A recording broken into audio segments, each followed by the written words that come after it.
em tua presença, contemplar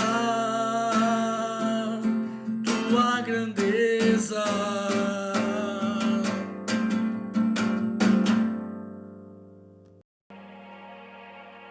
Você já ouviu falar do rosário anglicano, meu irmão?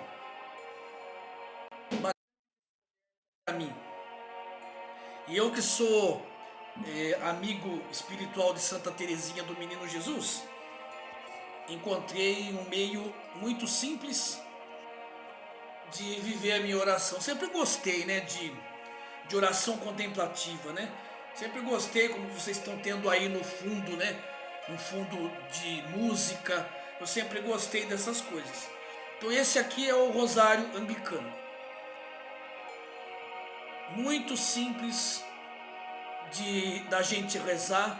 Esse aqui é meu, é personalizado do meu jeito, tá? Tenho esse capucho aqui, né? Que faz lembrar o rosário ortodoxo, né? E é bem isso mesmo, né? O nosso rosário anglicano, ele foi inspirado no cordão de oração dos ortodoxos.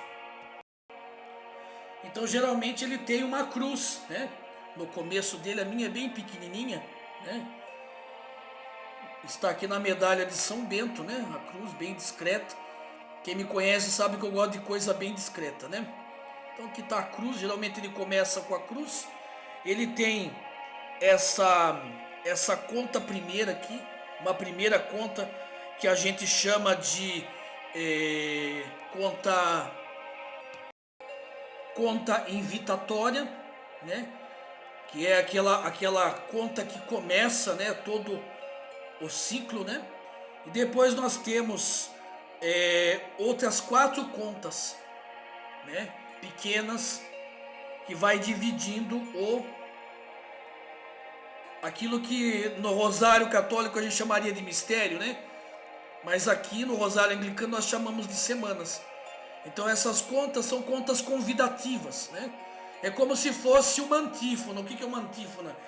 É um versículo, é uma frase, é uma jaculatória que nos convida à oração, né? Então nós temos 4 dessas contas. Nós temos 4 sessões que nós chamamos de semanas. Então cada semana não tem 7 dias. Então aqui também cada sessão tem 7 contas. Então nós temos 4 semanas de 7 contas, que vai lembrar para nós o que o nosso mês, né? O nosso mês não tem 30 dias, né? Dividido por 4 semanas. E ao todo, né? Então 4 vezes 7, com mais 4 contas convidativas e mais essa conta inicial, ao todo vai dar 33 contas. Então olha quanto simbolismo nesse pequeno rosarinho, nessa pequena, né? No catolicismo romano nós chamaríamos de coroinha, né? Uma pequena coroinha, né? Quanto simbolismo? 4 as 4 estações do ano. 4 são os 4 evangelhos. Também temos menção dos 4 ventos, dos 4 mares, não é isso?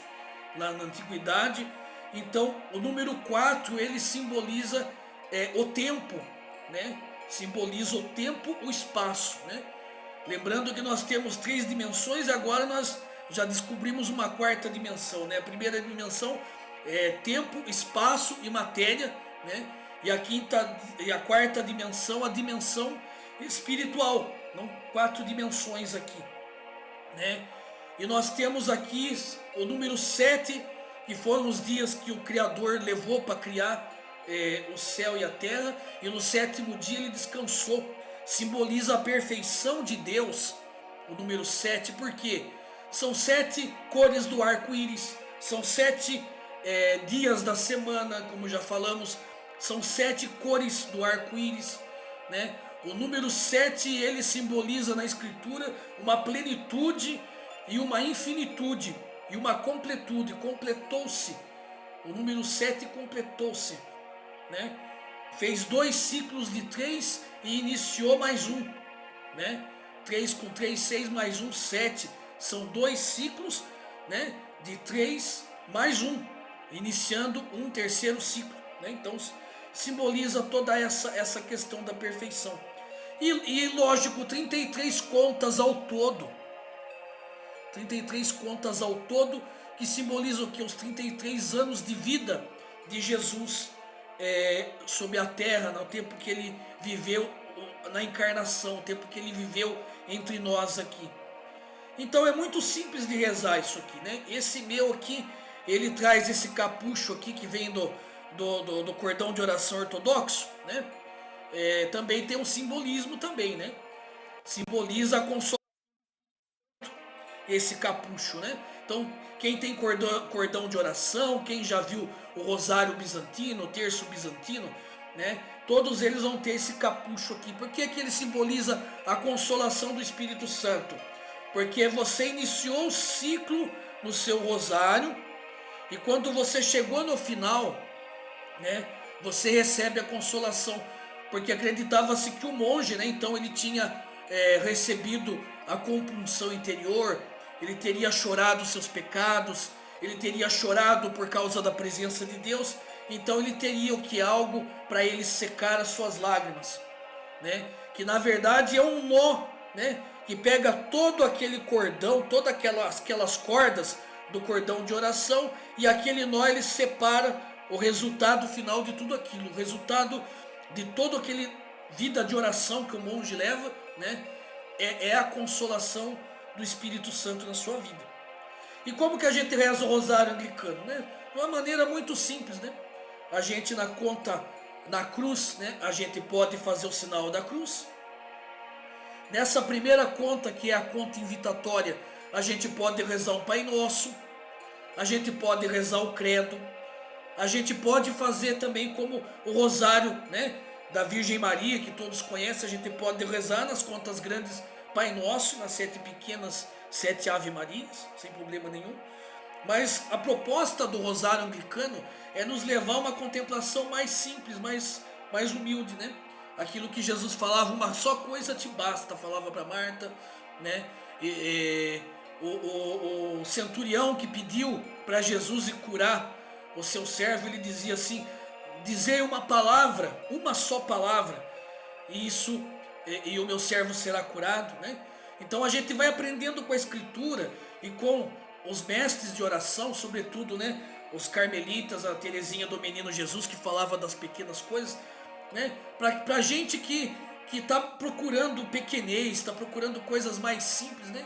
Então a gente procura o quê? O mínimo de palavras possíveis. A gente aprende isso com os mestres de oração centrante, né? Com os mestres da oração do coração, dos ortodoxos. Quanto menos palavras, melhor, né? Quanto menos palavras, melhor. Então, modo simples, nessa conta, vamos supor que a gente tenha lido hoje o Salmo 91 ou Salmo 90, né? Então a gente pode dizer nessa primeira conta convidatória: eu me coloco debaixo das tuas asas, ó Senhor.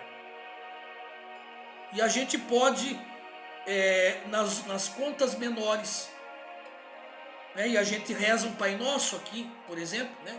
Pai Nosso que estais nos céus, santificado seja o vosso nome, venha a nós o vosso reino, seja feita a vossa vontade, assim na terra como no céu. O pão nosso de cada dia nos dai hoje, e perdoai as nossas dívidas, assim como nós perdoamos aos nossos devedores, e não nos deixes cair em tentação, mas livra-nos do mal, porque teu é o reino, o poder e a glória para sempre. E daí a gente diz: debaixo das tuas asas, Senhor, eu me coloco, que é o que? A primeira conta convidativa. Então na conta invitatória rezei o Pai Nosso, na primeira invitativa, na primeira convidativa, que é a primeira do tempo, né, da primeira semana, então eu recito esse versículo 1 do Salmo 91, 90.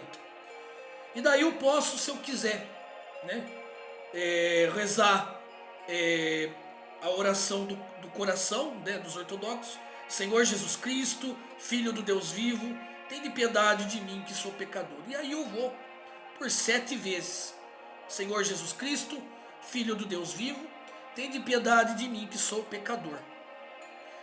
Terminou essa semana, essa sessão que nós chamamos de semana, nós honramos a Santíssima Trindade.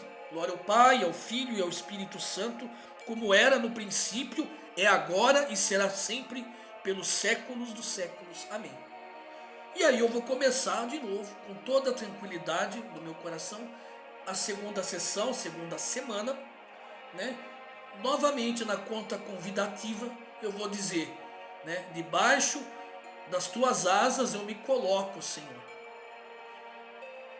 E daí você pode trazer uma oração mais espontânea dentro desse Salmo 91 que você rezou, né? Então, me protege, Senhor Jesus. Me protege, Senhor Jesus. Me protege, Senhor Jesus. E você vai até o final. Glória ao Pai, ao Filho e ao Espírito Santo. Terminou. Eu vou para a terceira sessão. Posso lembrar de alguém por quem eu esteja rezando? Senhor Jesus, tem de piedade do meu irmão. Senhor Jesus, tem de piedade do meu irmão. Aí você pode trazer na tua mente, enquanto você reza, o porquê que você está rezando. Ele está doente, então com a boca você diz: Senhor Jesus, tem de piedade do fulano. E na sua mente você lembra o porquê você está rezando, né? Você vai então trabalhando a sua voz e a sua mente. Vai sendo uma oração vocal e ao mesmo tempo mental. Aí você vai trabalhando junto a sua mente, o seu desejo, os desejos do seu coração. O importante ao repetir 7 vezes essa oração é você exercitar isso. O desejo do seu coração, você exercitar a vontade do coração, você exercitar o desejo que você tem, a intenção que você tem. Lembrando que essa palavra tem isso, que é intenção, intenso. Essa força interior, esse foco interior, né? Essa projeção interior do seu coração. Então cada vez que você repete, você vai focando naquilo que você está pedindo, naquilo que você está buscando. Talvez você esteja buscando entendimento de um texto da Escritura, talvez você esteja buscando cura, talvez você esteja buscando um pouco mais de fortalecimento na sua vida de oração, um pouco mais de intimidade com Jesus, e você vai colocando, focando, desejando, junto com as palavras. Isso é o mais importante. Por isso que nós cantamos no começo: mais do que palavras, a minha vida eu quero entregar. E daí você chega no final, né, da sessão, você saúda a Santíssima Trindade, glória ao Pai, ao Filho e ao Espírito Santo, e assim vai. Cada final também você pode falar uma jaculatória que te agrade, né? Eu gosto muito: Jesus manso e humilde de coração, fazer o meu coração semelhante ao vosso, né? E você pode rezar. E quando você chega no final, né, você pode rezar mais um Pai Nosso, você pode rezar uma Ave Maria. Eu sempre termino rezando uma Ave Maria, né? Ou você pode rezar algo que te agrade, né? Um outro modo bacana que eu gosto de fazer sempre, geralmente eu faço nas segundas e quartas-feiras e nos sábados, né? Quando eu medito sobre a encarnação do Verbo, né? Então eu rezo aqui na conta convidativa, nessa conta que tem a cruz, né? Esta conta que tem a cruz do Senhor, eu faço o nome do Pai. Na conta convidativa eu rezo um Pai Nosso, certo? E eu vou trabalhar a primeira parte da oração da Ave Maria ao longo desse rosário anglicano, né? E eu já aproveito para dizer: você pode trabalhar a sua respiração junto, né? Como, né? Então como que a gente usa a primeira parte da Ave Maria, né? Então na conta convidativa geralmente eu pego o salmo da missa que eu rezei, né? Hoje, por exemplo, era o salmo, acho que 148, não vou lembrar agora, mas dizia assim, no último versículo, no versículo 14, dizia que o Senhor é o nosso hino, que o Senhor é o nosso louvor, o motivo do nosso louvor. Qual é o motivo do nosso louvor? É o Senhor. Então vamos colocar isso aqui: Senhor, Tu és o motivo do meu louvor, o Senhor é o meu hino de louvor. E daí eu vou trabalhar então a primeira parte da oração da Ave Maria. Então eu vou dizer: alegra-te, Maria, Tu és cheia de graça. Alegra-te, Maria, tu és cheia de graça. Alegra-te, Maria, tu és cheia de graça. E foi as 7 contas. Glória ao Pai, ao Filho e ao Espírito Santo, como era no princípio, agora e sempre, pelos séculos dos séculos. Amém. Ó Senhor, tu és o motivo do meu louvor. Tu és o meu hino de louvor. Alegra-te, Maria, o Senhor é convosco. Tá vendo? Eu peguei a outro pedacinho, né? A gente não reza Ave Maria cheia de graça, o Senhor é convosco. Então alegra-te, Maria, o Senhor é convosco.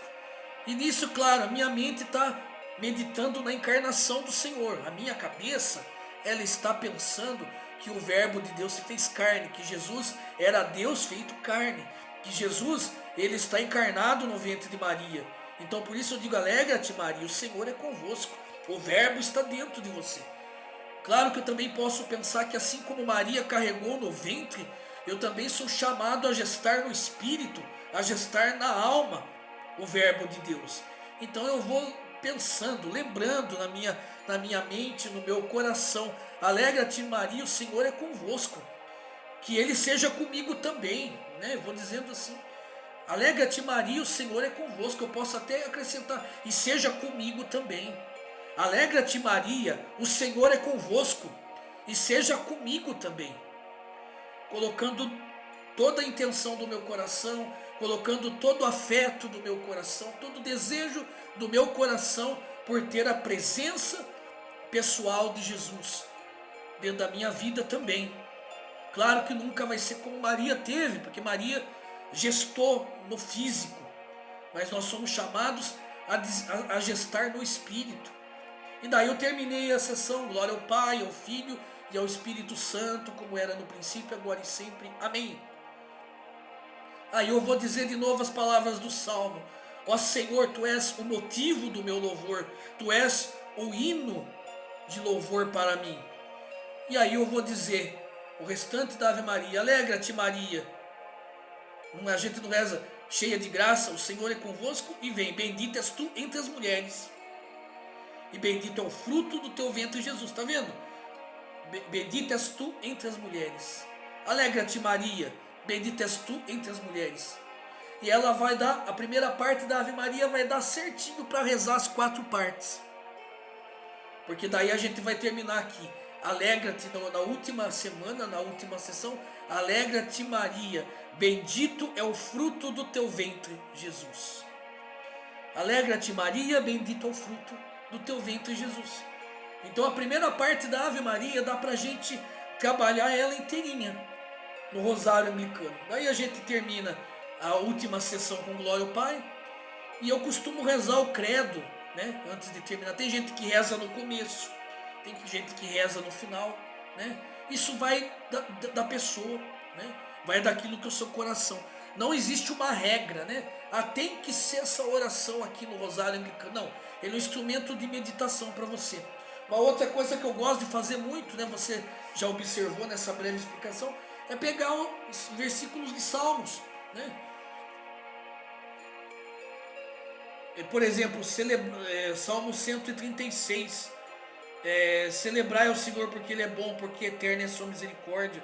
Você pode usar esse salmo, né? Ele já é repetitivo, né? Celebrai ao Deus dos deuses, porque sua misericórdia é para sempre. Só Ele realizou maravilhas, porque a sua misericórdia é para... A gente pode dizer, louvado seja o Senhor, porque a sua misericórdia é para sempre. Você pode usar as palavras do terço da misericórdia, né? Eterno Pai, eu vos ofereço o corpo, sangue, a alma e a divindade, pela sua dolorosa paixão, tende misericórdia de nós. Vai daquilo que tiver no seu coração, né?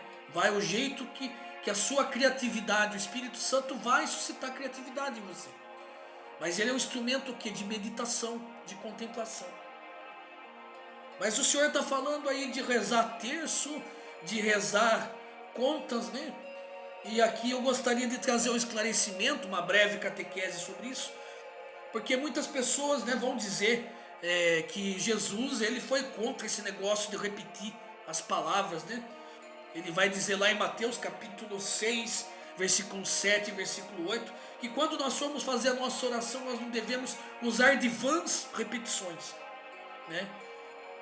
Para não fazer igual aqueles que são perdidos, né? Que acham que vão falar um monte de palavras e vão vencer a Deus, né? Na quantidade de palavras. Não é isso que Jesus está dizendo. O que nós estamos fazendo aqui não é isso, usar vãs palavras. É usar a palavra de Deus, é meditar na palavra de Deus, é fazer com que essa palavra de Deus ela vá entrando dentro do nosso coração e vai produzindo seu fruto. É um meio muito profundo que a gente utiliza, pedagógico até, para a gente trazer a palavra de Deus para dentro de nós, para nós mantermos a palavra de Deus ativa, uma consciência ativa da palavra de Deus. Né? Lembrando, como eu já mencionei aqui, o Salmo 136 ou 135, né? 136 no hebraico, 135 na Vulgata, né? É um salmo de ladainha, de repetição. Então na Bíblia tem orações repetitivas. Você pode pegar lá, Salmo 136 na sua Bíblia, o Salmo 118 na sua Bíblia. Você vai ver oração repetitiva. Repetitiva.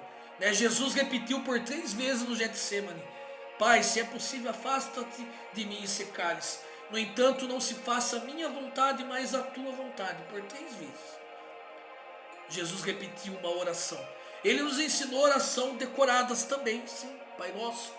Não que a gente outro lado pior ainda, né? A gente achar que a palavra só ali tem poder. Tem gente que escreve a oração do Pai Nosso e acha que só a escrita ali vai trazer alguma coisa. Isso é superstição, né? Não é a repetição da palavra que vai obrigar Deus a te ouvir. Aliás, nós não repetimos porque Deus precisa das nossas repetições. Nós repetimos porque nós precisamos da repetição. Nós precisamos disso. Então não tenha medo, né? Você que está ouvindo a primeira vez, né, de um terço, você que é evangélico, que me admirou na igreja evangélica como pastor evangélico, né? Eu quero dizer para você que no movimento profético, do qual também fiz parte, fui em escolas proféticas, né? Aquele profeta lá que foi conhecido como profeta. Não estou dizendo que eu acredito no ministério profético ainda, como era no Antigo Testamento, porque toda igreja hoje é profética, né? Toda igreja é chamada a ser profética. Deus levanta algumas vozes às vezes para profetizar, amém? Eu creio nisso. Mas no meio evangélico, né? No movimento profético, que é um movimento depois do neopentecostalismo, né? Existia, que já faleceu, né? Um profeta chamado T.B. Washer, né? Ele ensinava isso. Ele ensinava essa técnica de meditar. Inclusive tem vídeos no YouTube, se você quiser procurar, você vai encontrar ele ensinando isso, né? Ele falando assim: Senhor Jesus, liberta teu povo. Senhor Jesus, liberta teu povo. Senhor Jesus, liberta o teu povo. Por quê? Porque nós precisamos, né? Precisamos. É claro que nesse vídeo também, né, pra gente encaminhando para um encerramento, nesse vídeo eu tenho esse meu jeito de falar, de ensinar, de pregar, esse meu jeito enérgico. É claro que na hora da sua oração você vai procurar uma posição sentada. Ah, mas eu quero rezar de joelho porque eu quero fazer penitência. Se te ajuda a rezar, sim, reza. Mas a gente aconselha o quê? Que você procure uma posição confortável, que você se coloque sentado, né? A gente sempre orienta, e eu começo assim a minha oração, né? Acalmando o coração, respirando. Você pode inspirar e respirar, encher o ar, o pulmão de ar e soltar umas 3 até umas 4, 5 vezes, relaxar os ombros, né? E daí depois, quando você se sentir que você tranquilizou, daí você então foca seu pensamento na presença de Deus. Que mais importante do que palavras, né, é a sua vida entregar, como nós cantamos no início. Mais do que as palavras. Mas é importante prestar atenção nas palavras. Mas o mais importante de tudo é saber que você vai falar com alguém. E saber com quem você está falando. Você não está indo falar com seu vizinho, você está indo falar com Deus, que é o teu Senhor e também o teu amigo. Então você vai se colocar na presença do Senhor. Você vai fazer o sinal da cruz e vai começar a sua oração. E daí Deus ele vai te dar a inspiração de usar isso aqui de uma maneira que te ajude a contemplar a Deus. Eu espero que eu tenha contribuído com isso. Nós temos divulgado aqui na Igreja Anglicana Mundial aqui um material, né, que foi divulgado sobre, se eu não me engano foi o diácono Rubens que divulgou, Frei Mauro também, Frei Diácono Mauro também está divulgando. Se você gostou desta formação, gostou desse rosário simples, como eu digo, eu sou filho de Teresinha de Jesus, né? Eu gosto das coisas pequenas, né? Das coisas poucas. Claro, às vezes eu rezo o terço também, já cheguei a rezar rosário completo, né? Hoje eu tenho encontrado esse grande, pequeno rosário que me ajuda a ser mais pequeno, mais simples, e tem me colocado dentro de uma experiência de contemplação muito grande. E sobretudo, né, eu posso falar disso em alguma outra ocasião, de manter a consciência ativa da palavra de Deus. Aquilo que está escrito no livro de Isaías: acontecerá nos últimos dias que eu derramarei um espírito de oração e súplica. Dentro dessa palavra eu quero ministrar sobre a sua vida isso. Que recaia sobre a sua vida hoje, a partir deste vídeo, um espírito de graça e súplica, um espírito de oração, um espírito de adoração, um espírito de intercessão. E que você possa crescer dentro dessa escola de oração, de contemplação e de meditação. Pai Santo, em nome do teu Filho Jesus, que cada pessoa que acompanhou esta formação hoje, ela possa encontrar a tua graça, ela possa encontrar esse espírito de súplica na sua vida. E sobre a tua vida de oração, desça a bênção do Deus Todo-Poderoso, Ele que é Pai, Ele que é Filho, Ele que é Espírito Santo. Ilumine a sua vida e te coloque numa vida de oração plena e cheia da presença de Deus. Assim seja. Amém.